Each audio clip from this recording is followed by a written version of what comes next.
What's up with packaging? Find out with David Holliday.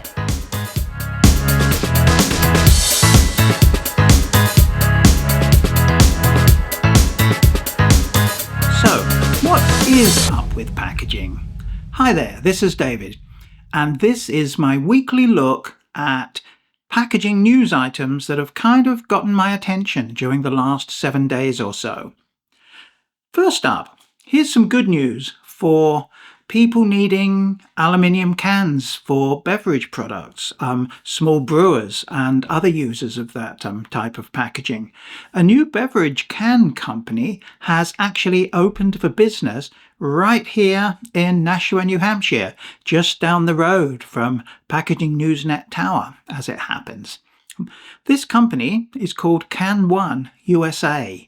And while it's a brand new entrant to the US market, it's actually owned by, or is part owned by, a Malaysian company with a lot of experience in the market.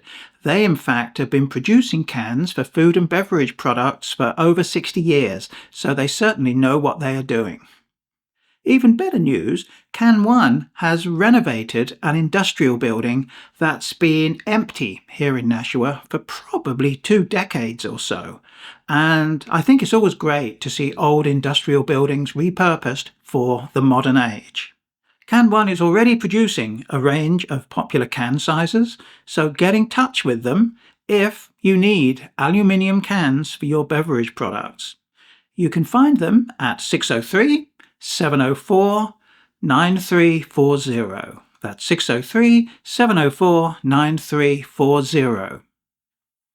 There have also been a couple of quite important news stories on legislation for managing the issues of packaging waste. The European Parliament has voted to introduce new regulations to help manage packaging and recycling. The rules, which have been provisionally agreed with the EU Council, include a number of factors, such as reducing the total amount of packaging, 5% by 2030, 10% by 2035, and 15% by 2040.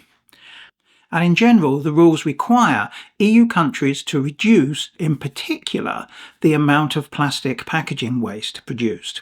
Yes, I think we'd all agree with that one. To reduce unnecessary packaging, a maximum empty space ratio of 50% is going to be set, and I'm hoping this will be the end of those large boxes containing small items such as memory cards. Certain single-use plastic packaging products will be banned from January 2030. These include packaging for unprocessed fresh fruit and vegetables. Hey, no more wasted packaging for produce. Packaging for foods and beverages filled and consumed in cafes and restaurants. Individual portions, for example, condiments, sauces, creamer and sugar. And hotels will have to stop using those little miniature bottles for toiletry products. In addition, lightweight plastic carrier bags will be banned at grocery stores. Man, I wish they'd do that here in New Hampshire. The rule also includes a ban on the use of those so-called forever chemicals, the PFAS, above certain thresholds in food contact packaging. And yes, I'd prefer to see them removed completely, but at least it's a start. And, goes on quite a lot, this list, and to help enable a circular economy, there will be specific reuse targets for alcoholic and non-alcoholic beverage packaging. Sadly, quite a lot of products seem to be exempt, and this is planned to start in 2030. Under the new rules, most packaging will have to be recyclable by fulfilling strict criteria. Measures also include minimum recycled content targets for plastic packaging and minimum recycling targets by weight of packaging waste. By 2029, 90% of single-use packaging and metal beverage containers will have to be collected separately via a deposit return system or some other solution that enables the targets to be met.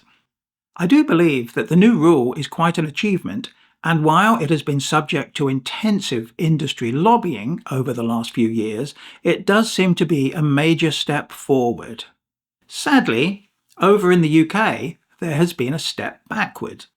Having weakened itself by foolishly leaving the EU, the United Kingdom has had to work on its own deposit return or DRS programme, which was planned to start next year.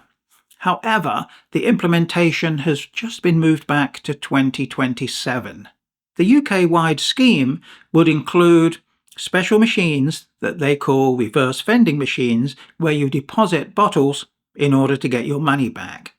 And in most cases, the retailers who sell drinks that would be covered by the scheme would be expected to host one of these return points. It seems the main reason for this delay is that Wales, if you're unaware, is one of the entities that makes up the United Kingdom, has already implemented its own DRS mandate, which isn't compatible with the UK-wide one. The UK proposed rule covers plastic and metal packaging, but excludes glass. Glass is included in the Welsh version. Why would the DRS scheme exclude glass packaging, which after all is a large part of the total volume of packaging produced? Well, the answer from the government is that it would not include glass because glass recycling would, and I quote, create undue complexity for the drinks industry and it increases storage and handling costs for retailers. Sounds like a successful lobbying action to me. I think it's quite ironic that the EU, with 27 member countries, can agree on a plan for packaging, but the UK, with just a few, can't. I'm with the Welsh folks. The rule needs to include glass along with the other materials. So that's it for this week. A legislation-heavy episode. Look out for another What's Up with Packaging in the very near future, and in the meantime, please take care.